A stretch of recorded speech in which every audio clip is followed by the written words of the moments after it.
కాకినాడ జిల్లా కలెక్టరేట్ లో 2 వారాల విరామం తరువాత నిర్వహించిన ప్రజా ఫిర్యాదుల పరిష్కార వేదికకు అర్జీదారులు పోటెత్తారు.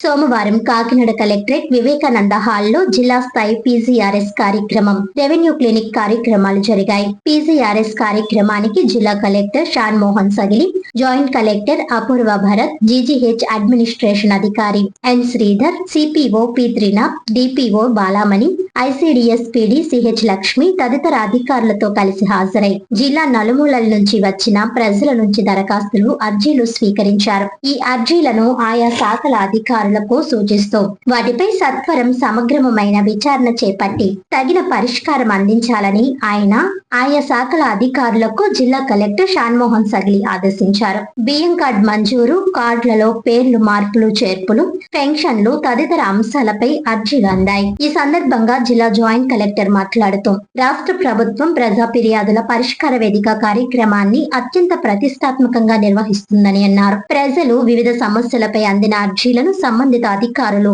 ప్రత్యేక దృష్టి పెట్టాలని అన్నారు. రీఓపెన్ చేసే అర్జీల పట్ల అప్రమత్తంగా వ్యవహరించి క్షుణ్ణంగా పరిశీలించాలని అన్నారు.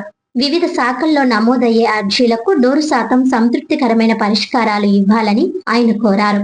అదేవిధంగా రెవెన్యూ శాఖలో ఉన్న సమస్యల పరిష్కారానికి ప్రతి సోమవారం పీజీఆర్ఎస్ కార్యక్రమంలో భాగంగా రెవెన్యూ క్లినిక్ నిర్వహిస్తున్నామని అన్నారు. ఈ అవకాశాన్ని జిల్లా వాసులు సద్వినియోగం చేసుకోవాలని ఆయన తెలిపారు. ఈ కార్యక్రమంలో అందిన అర్జీలపై క్షేత్రస్థాయి అధికారులు ప్రత్యేక దృష్టి పెట్టి ప్రజలకు సంతృప్తికరమైన పరిష్కారాలు ఇవ్వాలని ఆయన అధికారులను ఆదేశించారు. ఈ కార్యక్రమంలో అన్ని శాఖల జిల్లా స్థాయి అధికారులు, అన్ని మండలాల తహసీల్దార్లు, సర్వే అధికారులు తదితరులు పాల్గొన్నారు.